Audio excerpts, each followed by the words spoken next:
हमारे किशोरी जी की अष्ट सखियां हैं। उन अष्ट सखियों में एक सखी हैं, जैसे ललिता जी हैं, विशाखा जी हैं, रंग देवी हैं, तुंग देवी हैं। ऐसे ही एक सखी हैं, उनका नाम है सुदेवी। क्या नाम है? सुदेवी जो हैं, उनका काम है किशोरी जी का श्रृंगार करना, और श्रृंगार में भी पुष्प श्रृंगार में बहुत निपुण हैं श्री सुदेवी जी। बहुत सावधानी से सुनिएगा। अब ये बात जो आपने कही, उसी में ही ये भाव निकल के आया है।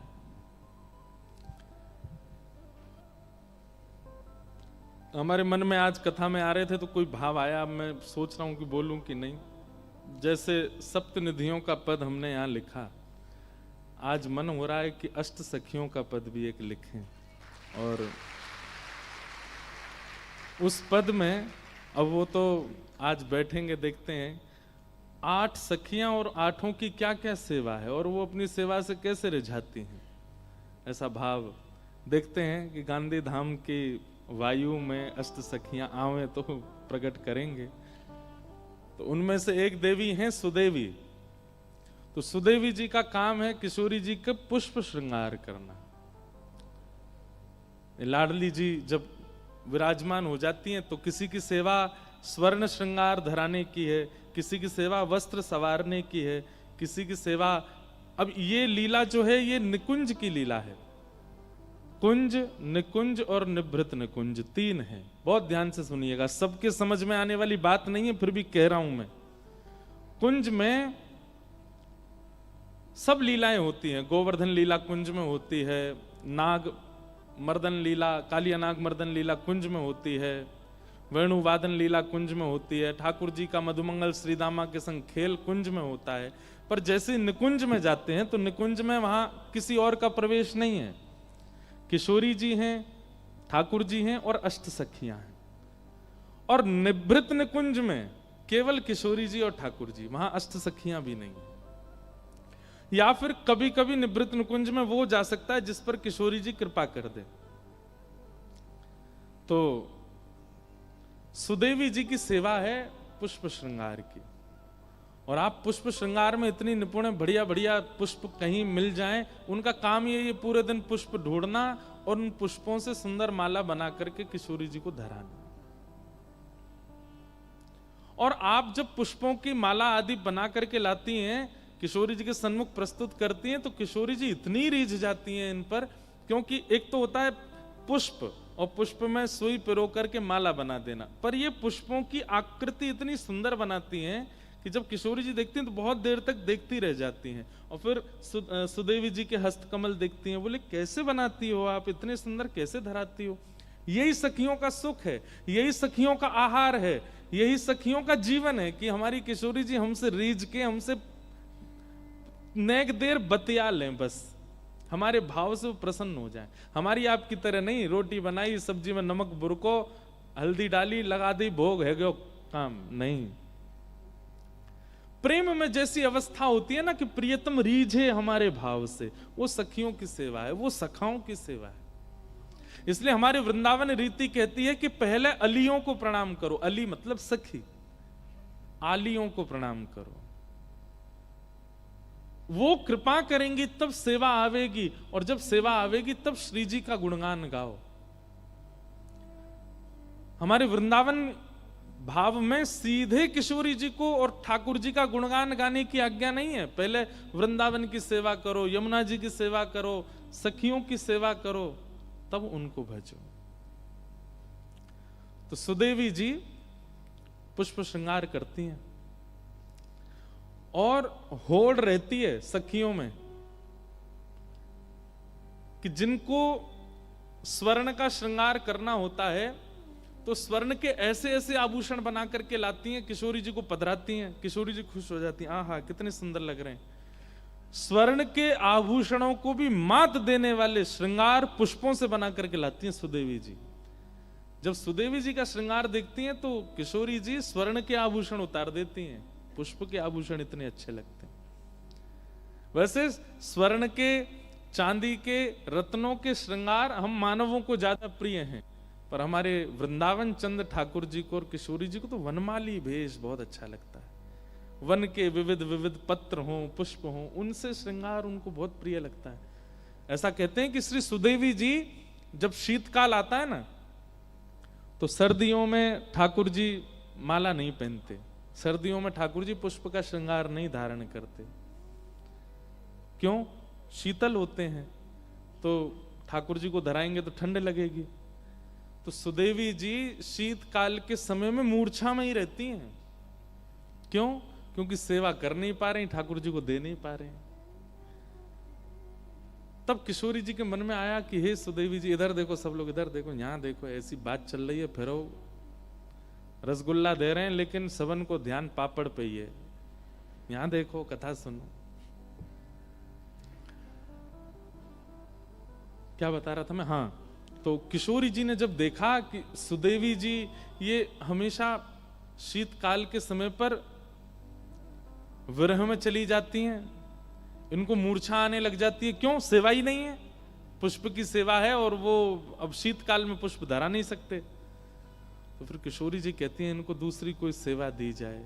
क्या सेवा दें जिससे इनकी शीतकाल में भी सेवा हुआ करे? तो सुदेवी जी की एक सेवा है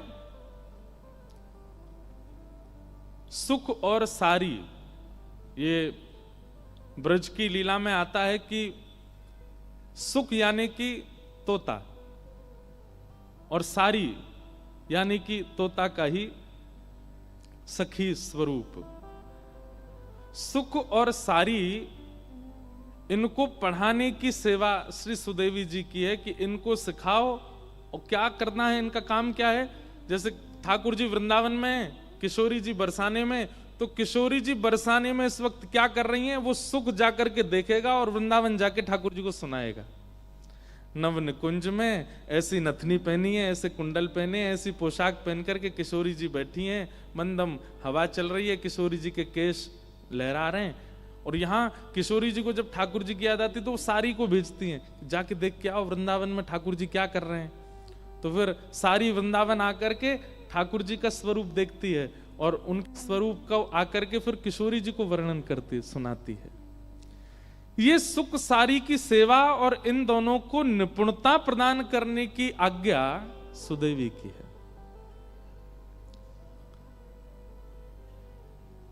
तो जब 6 महीना पुष्प का श्रृंगार नहीं होता तो सुख और सारी को पढ़ाती हैं कि किशोरी जी का अंग कैसे देखना है। ऐसे ये भी तो एक नियम है कि आप स्पष्ट किशोरी जी के सर्वांगीण अंग को नहीं देख सकते, कैसे देखना है, उसके प्रति आपका भाव कैसा होना चाहिए, उसके प्रति विचार कैसे होने चाहिए, वो सब चीजें अनुभव करना ये इनका काम है। और दूसरा, जब निकुंज में दोनों प्रिया प्रियतम मिलते हैं तो उनका मुखोल्लास करने के लिए, उनको सुख देने के लिए सुख और सारी दोनों आमने सामने बैठ जाते हैं और एक दूसरे के बातों का कटाक्ष करते हैं। कैसे? जो अभी हुआ उसी विषय में मैं सुना रहा हूं। जैसे सुख क्या कहेंगे, हमारे श्री कृष्ण तो अंगूर जैसे हैं। तो सारी कहेंगी अंगूर जैसे मतलब ठाकुर जी और किशोरी जी बैठ के सुन रहे हैं और सुख और सारी आपस में संवाद करते हैं। तो सुख कहते हैं हमारे ठाकुर जी तो अंगूर जैसे हैं।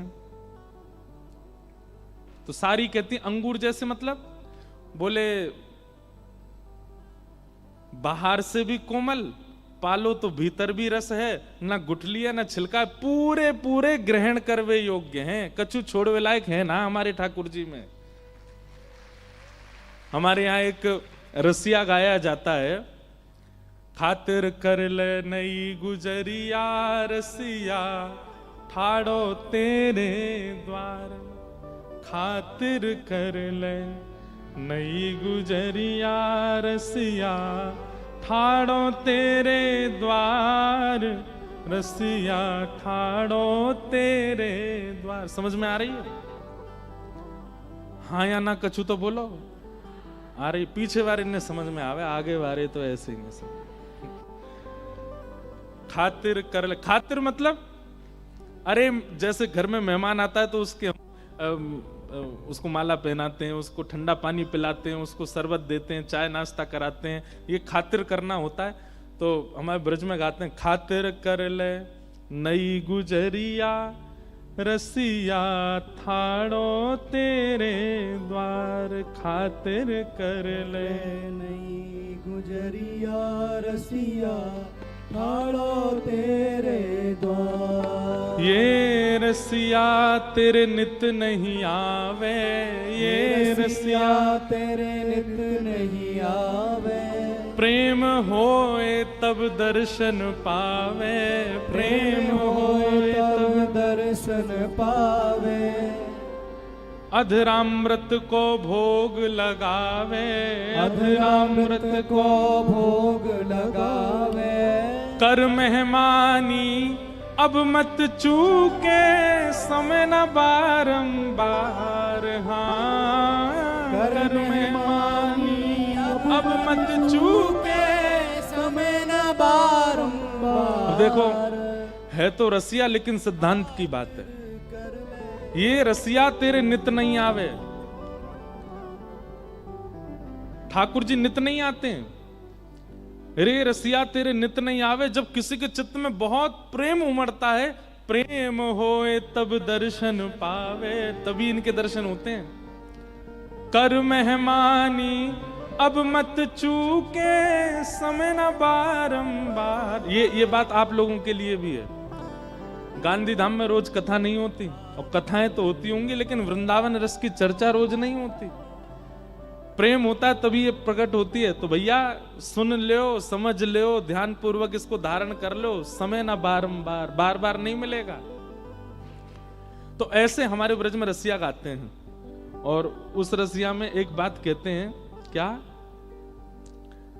हृदय की चौका कर ले हेली, हृदय की चौका कर ले हेरी। नेह को चंदन लगा नवेली, नेह को चंदन लगा नवेली। ये सब ठाकुर जी के सखा बोलते हैं सखियों को। दीक्षा ले और बन जा चेरी, दीक्षा ले और बन जाए चेरी।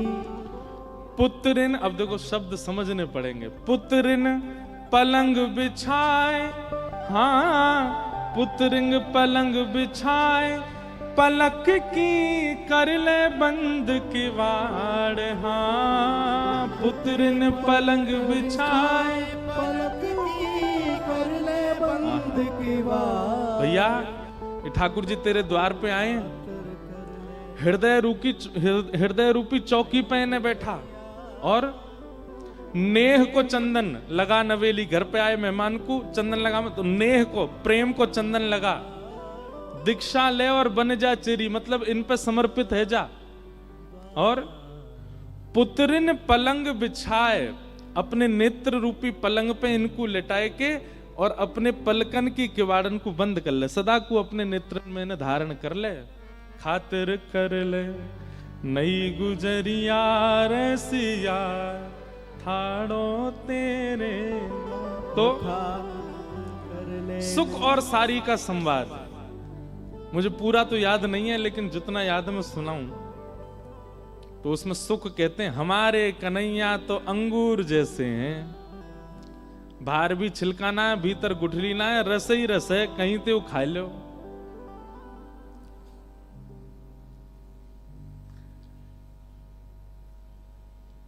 बैठ जाओ भैया, जहां जा कुछ जगह मिले वहीं बैठ जाओ। इतने में अब सारी क्या बोलती हैं? अब सुख ने जो बात कही है सारी को वो काटनी है। तो सारी कहती हैं, बोले देखो एक बात तो सुख तुम्हारी मानेंगे। बोले कहा, लाला तुम्हारो रस्ते भरो भयो, ये बात तो हम मानेंगे,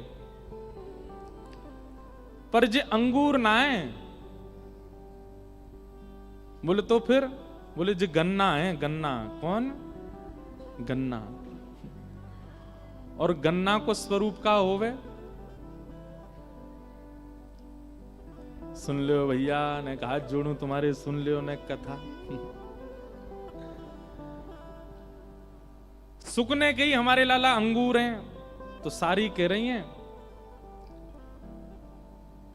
अंगूर नहीं है तो रसयुक्त, पर ये गन्ना है। तो सुख बोले गन्ना कैसे? बोले रस तो इनमें है, लेकिन जब तक इनको मीड़ो नहीं जाएगा तब तक निकरे ना है। या हमारे हम सखीन के हत्ते इनको चढ़ानो पड़े, इनके कान मरोड़ने पड़े, इनकी वंशी चुरानी पड़े, कभी इनको मुकुट चुरानो पड़े, कभी इनकी पीतांबरी लेके भागनो पड़े, जब तक मीड़ोगे नहीं तब तक इनमें ते रस निकलेगो नहीं। या हमारे हमको इनको गारी सुनानी पड़े। ये है सुख सारी का संवाद। अब सुख कहेगा एक बात, सारी उस पर अपना भाव देगी। और अब इतने जैसी आपने ताली बजाई ऐसे किशोरी जी ताली बजाती, वाह वाह वाह, सारी जीत गई हमारी। तो फिर ठाकुर जी कहते हैं ए सुख, नाक कट रही है हमारी, कछु बोल भाई बढ़िया। तो फिर सुख कहे ए सारी, तू जाने ना है, वो तो हमारो लाला बड़ो कृपालु है, हमारो लाला बड़ो भक्त वत्सल है। तुम सबन की गारी, तुम सबन की ओछी वाणी, तुम सबन की हरकत जो है कहा है, काउ दिना अगर पूतना वाले हाथ दिखा दिए ना, हमारे ब्रज में पूतना आई, अघासुर आयो, बकासुर आयो, कालिया नाग आयो, सबन को मार दियो लाला ने। गिरिराज पर्वत उठाई लियो हमारे लाला ने। तू जाने ना है अभी हमारे लाला के बले। जैसे ही कही कि भैया इनने पूतना मारी है, घासुर मारो, धेनुकासुर मारो, और देख पूरे ब्रज में इनको सब राजा की तरह पूजें। यदि ये नहीं होते तो हमारो ब्रज कब को नष्ट हो चुका होता। तब सारी बोलती हैं तेरे लाला ने गिरिराज जी उठाए? बोले हाँ। वो इकन्नी उंगली पे और इकन्नी उंगली के नख पे गिरिराज जी उठाए।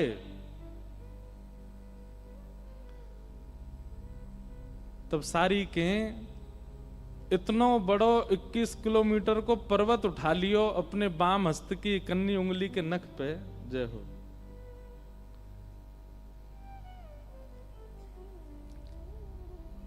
हमारे मध्य पूज्य श्री टीकम महाराज जी पधारे हैं, आपको बारंबार प्रणाम। आपका स्थान गोवर्धन बहुत सुंदर है महाराज जी, स्थान का दर्शन करके बहुत आनंद आता है। तो सुख कहते हैं वह हमारे लाला ने गिरिराज जी उठाए, अघासुर, बकासुर, धेनुकासुर कितने बड़े बड़े राक्षस मारे। हमारो लाला नहीं होता तो ब्रजमंडल डूब गए होतो, हमारो लाला नहीं होता तो राक्षसन की चपेट में आके तुम सबरे मर गए होते। और तुम हमारे लाला की ऐसी बात कर रही हो कि गन्ना की तरह मीड़ना पड़े तभी रस निकले। अब किशोरी जी आदि तो ताली बजाती नहीं, सुख जो है वो आपस में ताली बजाते हैं। हाँ बात तो बढ़िया है भैया, सही बात है, लाला नहीं होता तो कैसे ब्रज को रक्षा होती। तो सारी बोली तुम्हारे लाला ने गिरिराज जी उठाए? बोले हाँ, वो 21 किलोमीटर लंबे और बाम हस्त की इकन्नी उंगली के नख पे उठा लिए। तब सारी बोली हाँ वही बात करी हूं, सुन ले मेरी, सुन ले। बोले कहा इतना बड़ा पर्वत उठा लियो, लेकिन हमारी किशोरी जी नेत्र भर के देख लें तो हल्की सी बंसी ना उठाई जाए इन पे।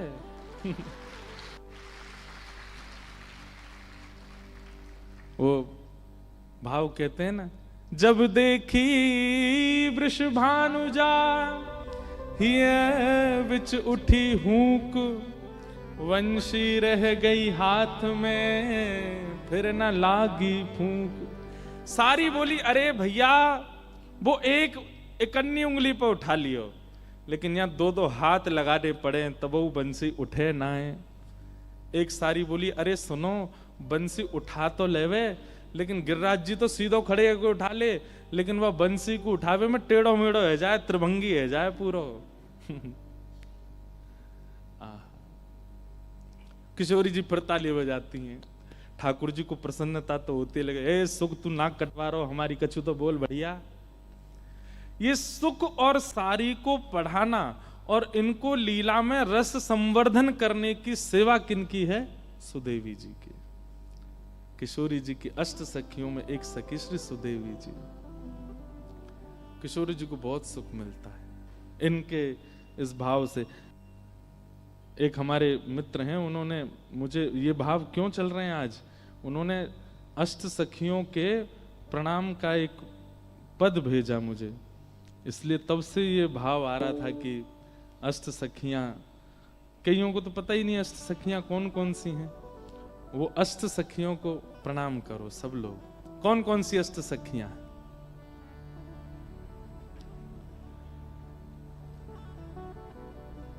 जय जय जय प्रिया अष्ट सहेली, जय जय जय प्रिया अष्ट सहेली, जय जय जय प्रिया अष्ट सहेली,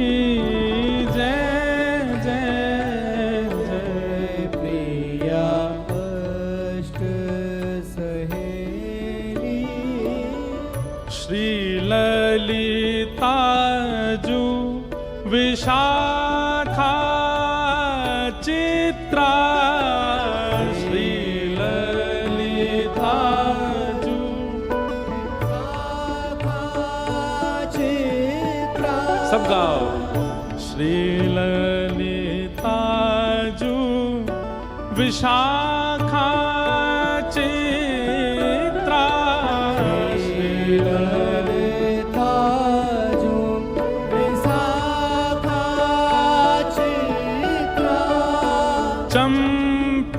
चंपकलता सुघर मन मेली, चंपकलता सुघर मन में, हे जय जय जय प्रिया अष्ट सहेली, जय जय जय प्रिया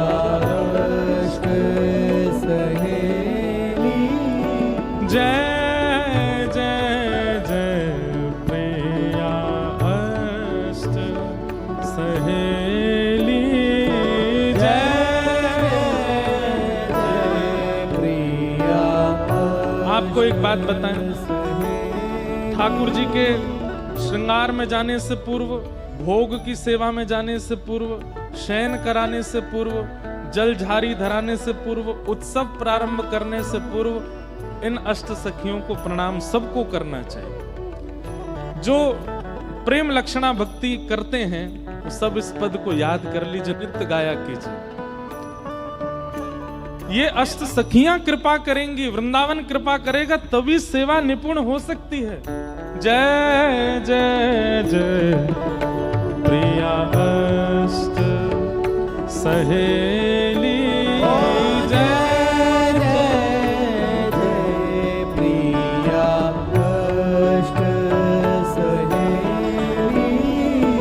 तुंग विद्या इंदुलेखा भामिनी, तुंग विद्या इंदुलेखा भामिनी, तुंग विद्या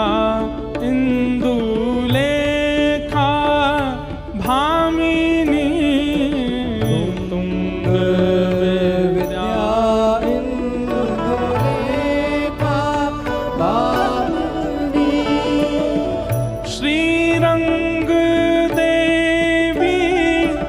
सुदेवी नबेली, श्रीरंग देवी सुदेवी नबेली, श्रीरंग देवी सुदेवी नबेली, श्रीरंग देवी सुदेवी,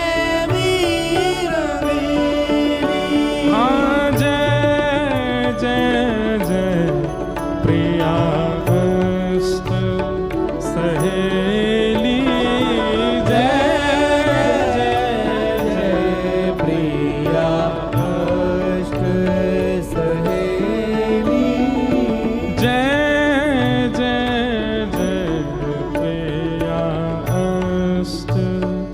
सहेली जय जय जय प्रिया कष्ट सहेली। ये 8 नहीं होती तो कभी वृंदावन की निज लीला का प्रकाश नहीं होता। हमारे ब्रज की भाव ऐसा कहते हैं कि श्री प्रिया प्रियतम अपने सुख के लिए कोई लीला नहीं करते हैं।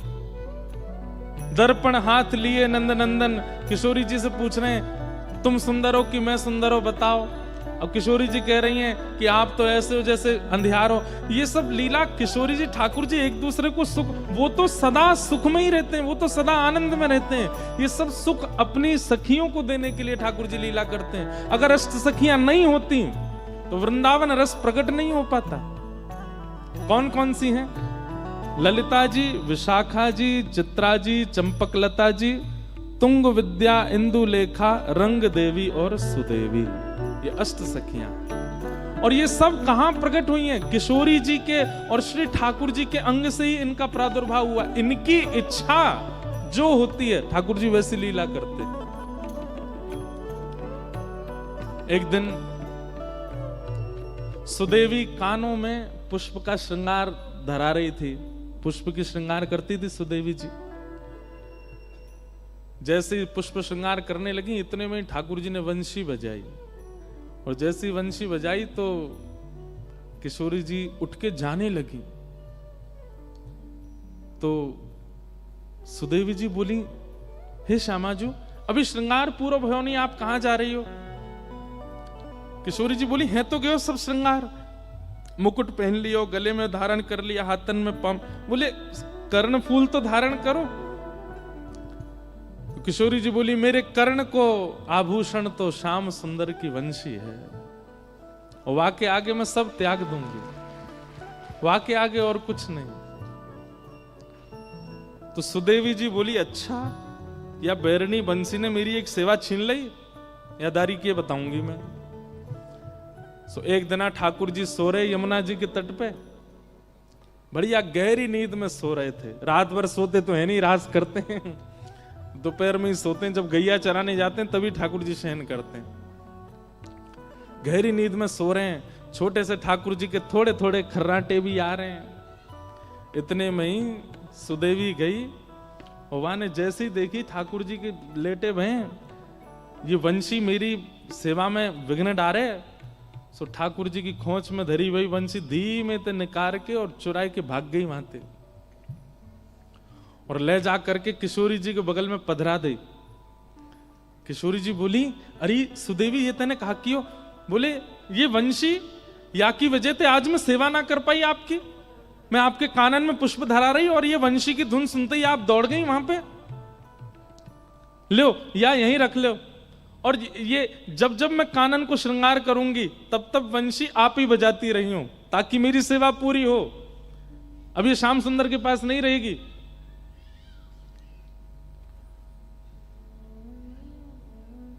इतने में ठाकुर जी की नींद खुल गई, और ठाकुर जी को सबसे ज्यादा प्यारी वंशी है। उठते ही ठाकुर जी ने, सब देखो मेरी बंसी कहां गई, ढूंढने लगे, नहीं मिली। तो ठाकुर जी को तो पता है कि कोई भी चीज मेरी चुरावे की, मैं सबसे बड़ा चोर, मेरी वस्तु चुरावे की सामर्थ्य केवल और केवल ये अष्ट सखीन में, और कोई में नहीं है। तो ठाकुर जी कहीं जाते भी नहीं है और कहीं ढूंढने, सीधे वहीं पहुंचते हैं कुंज में। किशोरी जी बैठी हैं, सुदेवी जी सुंदर श्रृंगार कर रही हैं, ललिता विशाखा पंखा जल रही हैं, आदि आदि सेवा चल रही है। इतने में ठाकुर जी गए, हाथ आग करके बोले, दे दो। नाम नहीं बोला सामग्री का, केवल हाथ आग कह रहे, दे दो। इतने में सुदेवी बोली, हम पे ना है। ठाकुर जी बोले, कहां ना है? बोले, जो तुम मांग रहे हो वही ना है। ठाकुर जी, तुम्हें कैसे पता मैं कहां मांग रहा हूं? बोले, हमें ना पता तुम कहां मांग रहे हो, पर जो भी मांग रहे हो वो हम पे ना है। श्यामाजू देखो, आप सब लीला करो, सेवा करो, सब आनंद, मेरी वंशी मत ले करो, या मुंह को दे दो, मुंह पता है आपके पास धरी है। इतने में किशोरी जी ने वंशी निकाली, सुदेवी जी बोली, शी जी आप पे भी मान करनो ना आवे, आप पे भी नेक नेक देर खिलानो ना आवे, नेक में कछु सामग्री लाओ, नेक में दे दें, प्रस्तुत कर दें। नेक भी इन्हें डरा के तो रखा करो नेक, नहीं तो सिर पर चढ़ जाएंगे जी हमारे। वंश लाके मैंने दी, एक आध 2 दिन में धरी रखती, नेक में निकाल के दे दी। ऐसी हमारी भोली सी किशोरी जी। सुदेवी जी बोली, हे श्याम सुंदर, वंशी हमारी श्यामाजू के पास है और हमारी श्यामाजू जा पे एक बार हाथ धर दें वो फिर इन्हीं की है जाए। अब जी इन्हीं की है। अब या वंशी को नाद आज तक तुमने कियो, अब तक किशोरी जी करेंगी। ठाकुर जी मुस्कुरा के बोले, जे इन पे बजेगी ना, ये बजा ही ना पाएंगे। इतने में सब सखी आई और आंख निकाल करके ठाकुर जी को देखने लगी। हमारी किशोरी जी कोई चीज में निपुण नहीं है, ऐसा है ही ना सके। ये गायन करें तो सरस्वती कान लगा के सुने, ये वीणा बजावे तो वीणाधारी बड़े बड़े गंधर्वजन सामने नतमस्तक है जाएं। अरे गानों बजानों तो बहुत दूर की बात है, हमारी श्री जी जब चले ना, उनके पामन में बंधे हुए नूपुरन के स्वर पे राग रागनी नृत्य करें, और तुम कह रहे हो हमारी श्री जी नेक्सी जी बंसी ना बजा पाएंगी।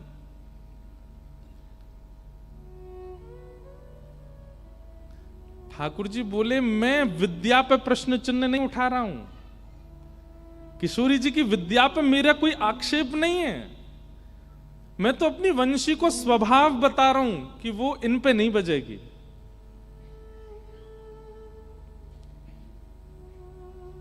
सुदेवी जी बोली, श्यामाजू आप दिखाए दो इन्हें, नेक बजाए दो, वंशी बजाए दो नेक। रुको तुम अभी अभी बजा। ठाकुर जी खड़े गए, बजाओ, मैं भी देख रहा हूं, बजाओ। आज अगर ये बज जाए तो मैं भी नंद को लाला नहीं। सुदेवी बोली, ऐसा है सके कि भैया इनने कहीं सौगंध वोगंध दे दी हो। सुदेवी बोली, हरी पत्ती सामने कसम उतारी राम ने। हरिवंशी तो पर जितनी कसम चढ़ी है सब उतर गई आज, तो को बजनो ही है आज, किशोरी जी बजाएंगी। ठाकुर जी खड़े बोले, मैं हूं देखूं। अरे भैया कोई सौगंध नहीं है, कछु नहीं है, फिर भी बजा जाएंगे। किशोरी जी ने जैसे अधर पर वंशी धारण करी, और वंशी धारण करके अपने कोमल मुखमंडल से जैसे ही प्राण पिरोए, नहीं बजी। किशोरी जी ने सबरी उंगली फेर ली, लेकिन वंशी नहीं बजी। ये दृश्य देख करके ललिता विशाखा सब आश्चर्यचकित है गई। हे श्यामाजू, ऐसा कौन सा साज है, ऐसा कौन सा वाद्य है? अरे हमारी किशोरी जी को इतना श्रम भी ना करना पड़े। अरे अधर पर धारण हेती वंशी अपने आप स्वतः बजने लग जाए, हाथन में आती वीणा अपने आप स्वर प्रकट करने लगे। ये वंशी बज नहीं रही है। ठाकुर जी सामने खड़े खड़े मुस्कुरा रहे हैं। ये सुदेवी बहुत देर रही खड़े खड़े, एक सिंहासन लगा, मैं बैठूं देखूं ने कहा देर तो आनंद करूं। ठाकुर जी ने खूब आज आनंद कर रहे हैं, किशोरी जी नहीं बजा पाई। सब ने प्रयास कर लिए, लेकिन अंत में ठाकुर जी बोले, अब वापस दे दो। जो वस्तु आपसे बजी नहीं रही है, आपके प्रयोग की नहीं है, वह वो दे दो। अंत में किशोरी जी बोली, सुदेवी देते हो। और सुदेवी जी ले जाकर के वंशी ठाकुर जी को दे। जैसे ठाकुर जी ने अधर पर धारण करी और कोमल उंगलियों से छिद्रों को आच्छादित किया, बज उठी वंशी। आज पहली बार ऐसा हुआ कि वंशी नाद सुन करके गोपियों को, इन सखियों को आनंद नहीं क्रोध आ रहा है।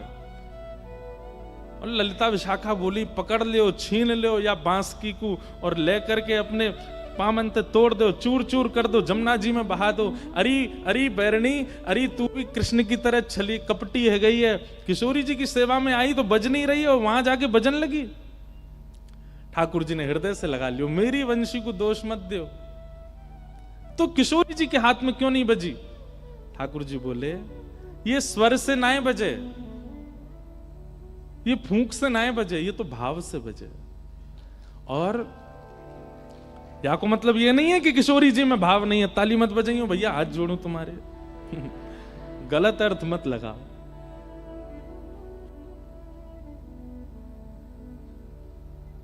ठाकुर जी बोले,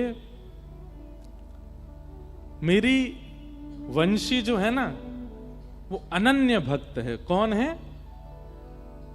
जोर से बोलो, कौन है? अनन्य भक्त। अनन्य भक्त मतलब न अन्य इति अनन्य, जो एक का होकर के सदा एक का ही रहे उसको अनन्य कहते हैं। और मेरी वंशी अनन्य है। हे श्यामाजू, आप जब वंशी धारण करके बजा रही तो मन में कहा विचार कर रही? बोले मैं तो आपको विचार कर रही। बोले वही तो बात है। और मेरी वंशी मेरी सेविका नहीं, वो तो आपकी आराधना करे, वो तो आपकी सेविका है। जब तक आपका भाव बजाने वाले के चित्त में नहीं आएगा, आपका विरह बजाने वाले के चित्त में नहीं आएगा, आपके प्रति प्रेम बजाने वाले के चित्त में नहीं आएगा, तब तक नहीं बजेगी। आपको अपनों ही ध्यान करना पड़ेगा तब वंशी बजेगी, ऐसे नहीं बजेगी। मेरी वंशी अनन्या है। या हमारी ये मुंह से ही बजे क्योंकि मैं आपको ध्यान करूं, मैं आपको चिंतन करूं, और आप मेरो चिंतन कर रही हो। मेरो चिंतन करोगे कैसे बजेगी? समझ में आई बात? ये तो आपकी सेवा में रहवे। आप मेरी सेवा या से कराओगी तो ये अनन्यता त्यागती नहीं है मेरी वंशी, ये तो आपकी है।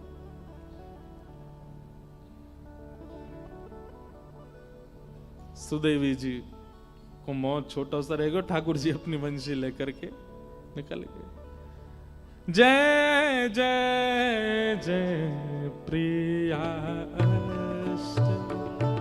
सहेली, जय जय जय प्रिया अष्ट सहेली, एक एक की अष्ट अष्ट आली, एक एक की अष्ट अष्ट आली। क्या समझे?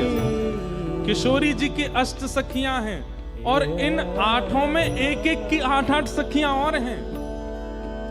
ललिता जी की अष्ट सखियां और हैं, विशाखा जी की अष्ट सखियां हैं, इंदुलेखा जी की अष्ट सखियां हैं, चित्रा सखी की अष्ट सखियां हैं, सुदेवी जी की अष्ट सखियां हैं। इन सबकी भी आठ आठ सखियां अलग अलग हैं। एक एक की अष्ट अष्ट आली, एक एक की अष्ट अष्ट आली। और कैसी हैं? वय सौंदर्य सुहाग सुवेली, वय सौंदर्य सुहाग सुवेली, हे वय सौंदर्य सुहाग सुवेली। वय सौंदर्य सुहाग सुवेली। मतलब अगर ब्रह्मलोक इंद्रलोक की अप्सराएं जो सबसे सुंदर हैं, वे सुंदरता अगर कहती हैं तो सुंदरता की सिंधु हैं, इतनी सुंदर हैं ये अष्ट सखियां। वय सौंदर्य सुहाग सुबेली, वय सौंदर्य सुहाग सुवेली। हे जय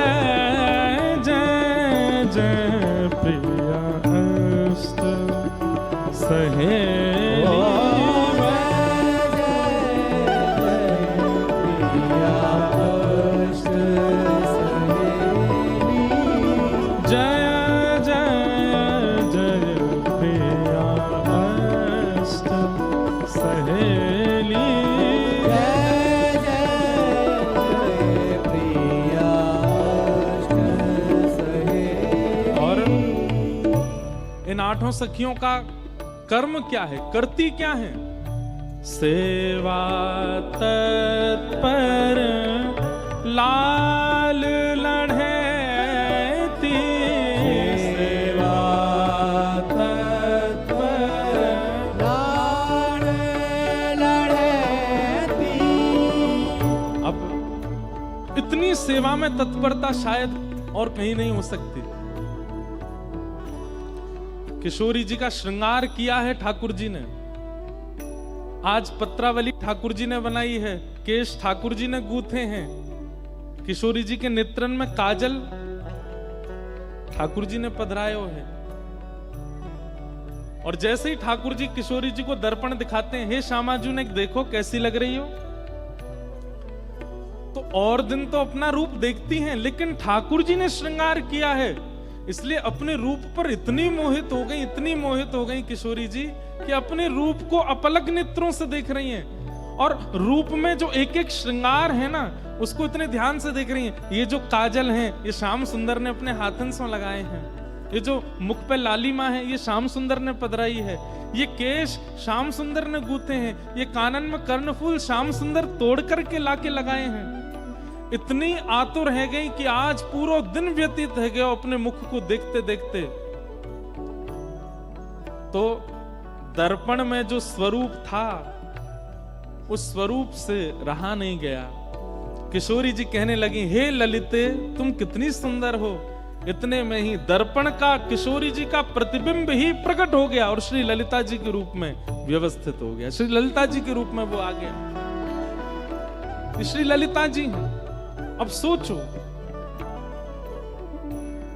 एक तो होता है सेवा में सुख का ध्यान रखना, पर सेवा में अपना प्रतिबिंब ही प्रिय लग जाए तो वो प्रतिबिंब भी अपने आप को रोक ना पाए कि मैं इनको प्रिय लग गया हूं, मैं इस कांच में कैसे टिक सकता हूं। तुरंत निकल करके ललिता जी के रूप में प्रकट हो गई। ये हैं सखियां।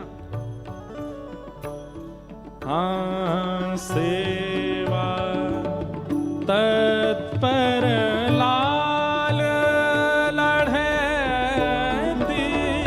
सेवा तत्पर लाड़ लढ़ती, निरखत नित्य निकुंज की केली, निरखत नित्य निकुंज निकेली।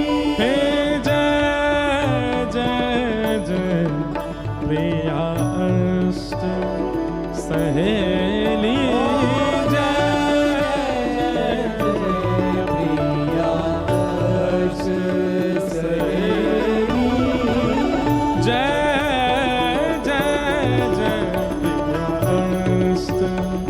सहेली,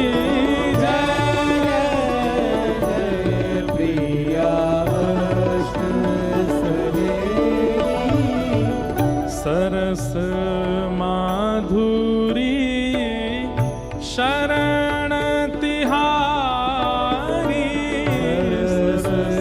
माधुरी शरण तिहारी, सरस माधुरी शरण तिहारी,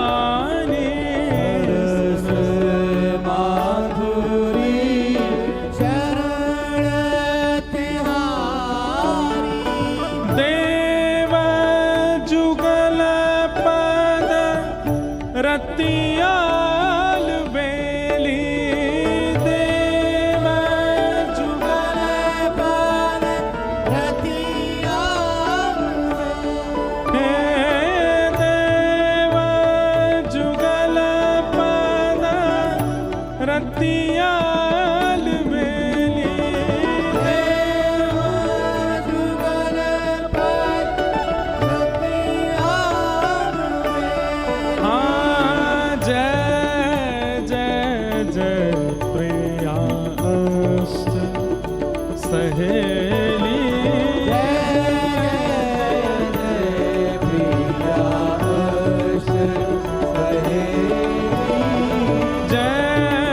जय जय प्रिया अष्ट सहेली, जय जय जय प्रिया, जय जय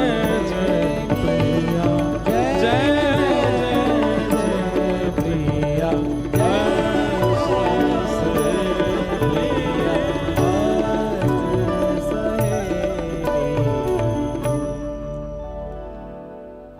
ये अष्ट सखियां हैं। तो आपने बात कही कि भाई गुजरात के लोग भी कम नहीं है सुनाने में।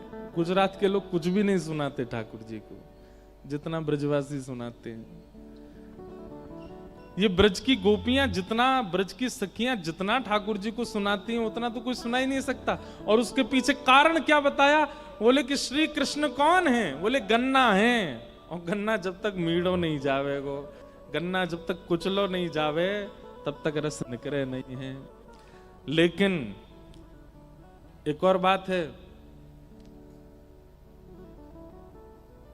रस पिलाने वाला ही कुचलता है गन्ना को,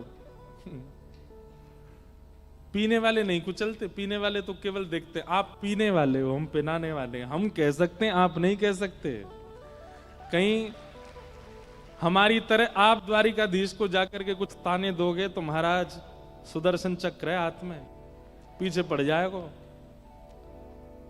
मैं एक बात कथा में कहा करता हूं कि जिसने अतीत में प्रेम दिया हो उसको क्रोध करने का अधिकार होता है। जिसने अतीत में प्रेम दिया हो उसको लड़ने का अधिकार होता है, उसको झगड़ने का अधिकार होता है। पर जिसने प्रेम ही नहीं दिया वो अगर लड़ने आ जाए तो वो विवादित वार्ता होती है, वो विवाद हो जाता है, उस पर केस चल जाता है, वो प्रसंग फिर स्वीकार्य नहीं होता। पधारो, हमारे कीर्तिदान जी आए हैं, खूब आनंद है।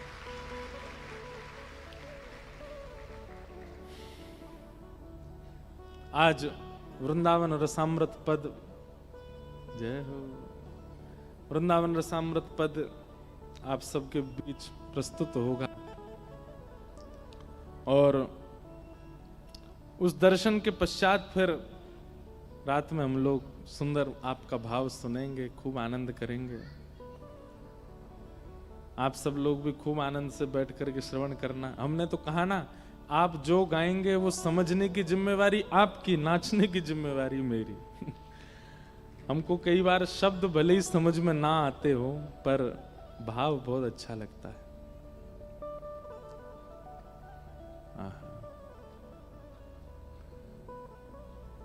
मथुरा ना राजा थया चो, गोवाणो ने भूली गया छो।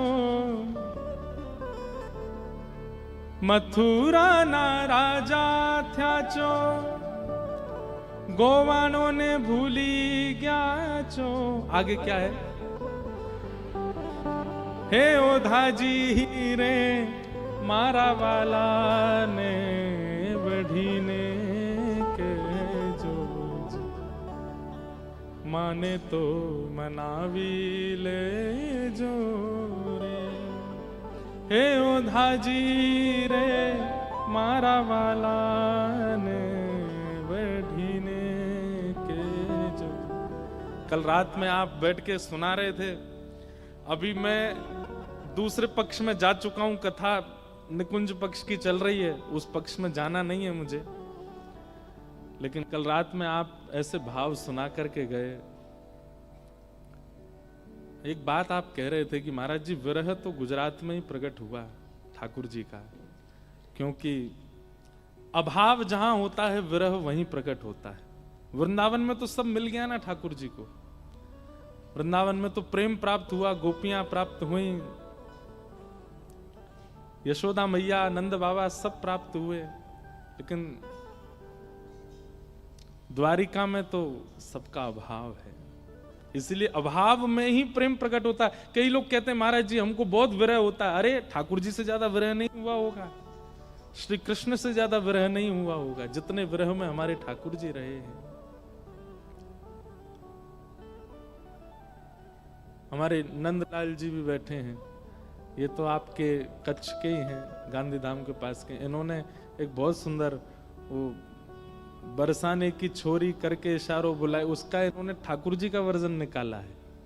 बहुत अच्छा, मैंने सुना, खूब बढ़िया लग रहा था। तो प्रथम अर्चना अलियों की है, सखियों की है। ये ललिता जी हुई, विशाखा जी हुई। ललिता जी कैसे प्रकट हुई मैंने बताया कि किशोरी जी का ही प्रतिबिंब स्वरूप, उन्हें देख करके किशोरी जी के मन में भाव आया कि ये स्वरूप सदा मेरे सन्मुख रहे। एक प्रकार से कह दूं तो कोई अतिशयोक्ति नहीं, ललिता जी कौन है?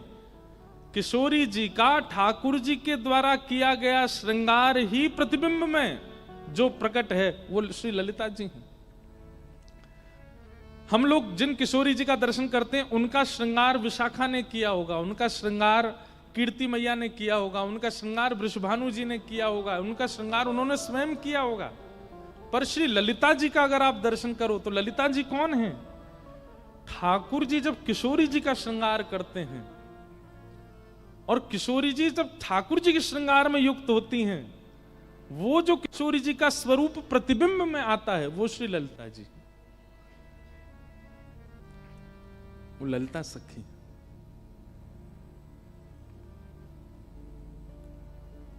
हम ठाकुर जी को प्रतिबिंब दिखाते हैं।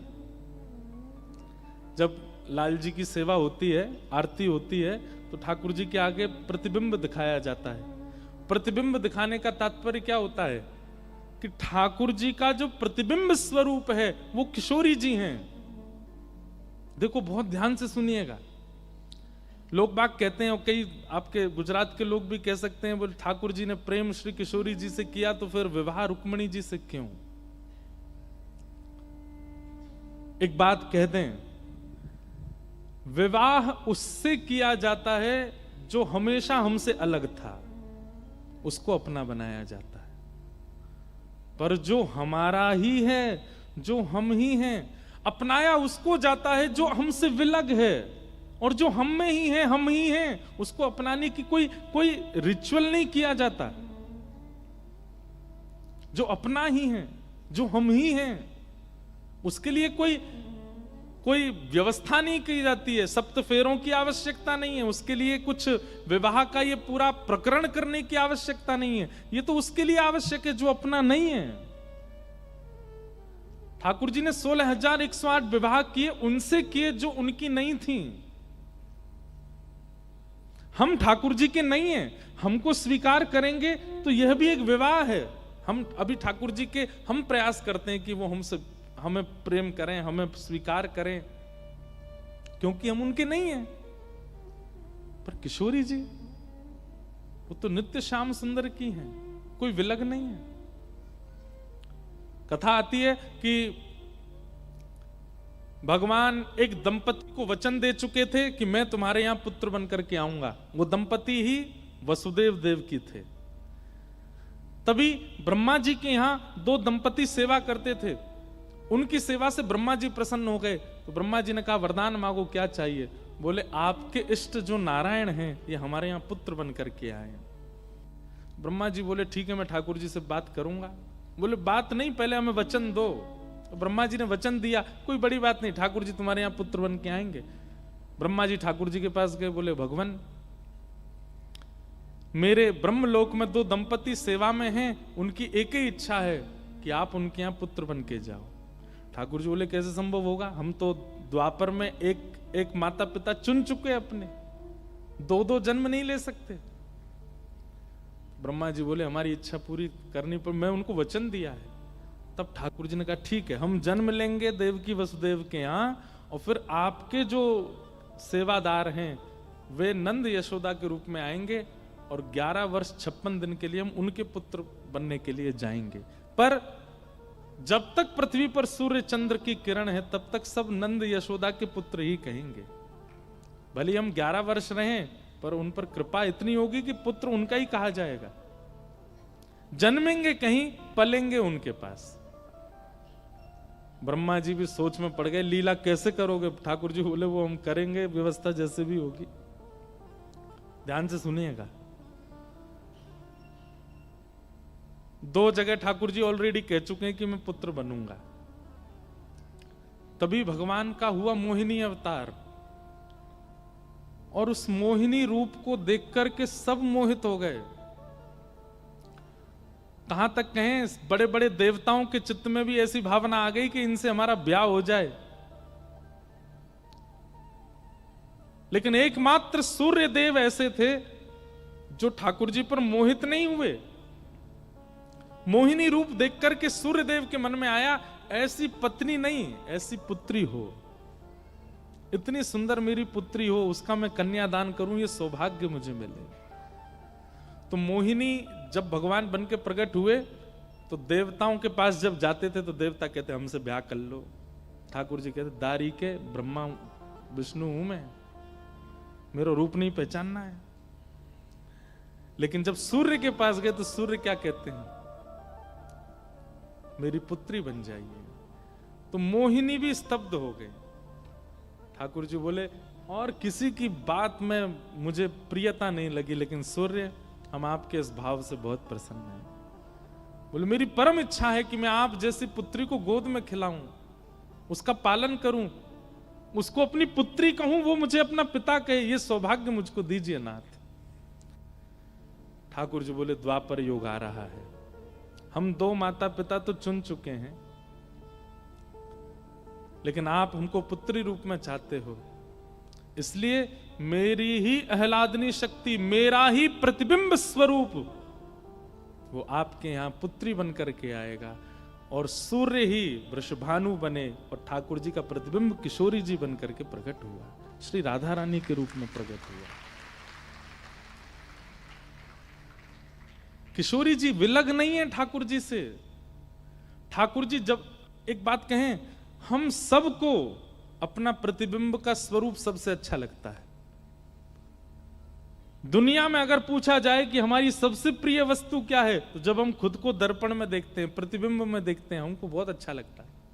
और प्रतिबिंब में देखते ही हमारा हाथ जाएगा, यूं करेंगे यूं करेंगे, बढ़िया। जब तक प्रतिबिंब हमको पास नहीं करता, हम अपनी पत्नी के सामने भी नहीं जाते, हम पति के सामने भी नहीं जाते, हम कमरे से बाहर ही नहीं निकलते। सबसे पहले हमारे श्रृंगार को देखने का अधिकार केवल प्रतिबिंब का है। इतना प्रेम हम अपने प्रतिबिंब से करते हैं। वही प्रतिबिंब किशोरी जी हैं। तो उनके साथ ठाकुर जी का जो संबंध है, जो लीला है, जो क्रिया है, उस पर इतना संशय क्यों? ठाकुर जी का प्रतिबिंब है। इसलिए ठाकुर जी की, हमारे गिरधर लाल जी की जब आरती होती है, आरती से पहले ठाकुर जी को आरसी दिखाते हैं। तो आरसी में ठाकुर जी जब खुद को देखते हैं, वो किशोरी जी हैं। और फिर किशोरी जी को देख करके ठाकुर जी अर्चक से कहते हैं, अब नेक तू भी देख। तो फिर हम ऐसे देखते हैं, तो हम कहते हैं हाँ लाल जी खूब सुंदर लगे। और दूसरा भाव यह है कि स्वरूप जो है वो ठाकुर जी हैं, और स्वरूप पर जो श्रृंगार है वो किशोरी जी हैं। पाग है, कुंडल है, नथबेसर है, गले के माला है, हाथ के कड़ूला है, पामन के पाजेब हैं, बाजूबंद है, ये सब किशोरी जी हैं। तो ठाकुर जी अपने ऊपर किशोरी जी कितनी प्रभाव में आई है, ये देखते हैं। किशोरी जी जब प्रतिबिंब देखती हैं तो आप कहोगे तो किशोरी जी किसको देखती हैं? ठाकुर जी को? नहीं, ठाकुर जी का प्रतिबिंब किशोरी जी, और किशोरी जी का प्रतिबिंब श्री ललिता जी। ललिता जी कौन है? अष्ट सखियों में प्रथम सखी, ये किशोरी जी का प्रतिबिंब है। लेकिन कौन सा प्रतिबिंब? बहुत ध्यान से सुनने, आज तो हम निकुंज में ही चले गए, हमको क्षमा कर दो आप। कौन सा स्वरूप? ठाकुर जी के द्वारा सजाया गया किशोरी जी का स्वरूप। और किसी के द्वारा सेवा किशोरी जी की हुई है, वो प्रतिबिंब जब किशोरी जी देखती हैं तो वो किशोरी जी खुद को ही देखती हैं। लेकिन जब श्रृंगार ठाकुर जी करते हैं और उस समय जब प्रतिबिंब किशोरी जी देखती हैं, वो जो स्वरूप है वो ललिता जी, वो श्री ललिता जी।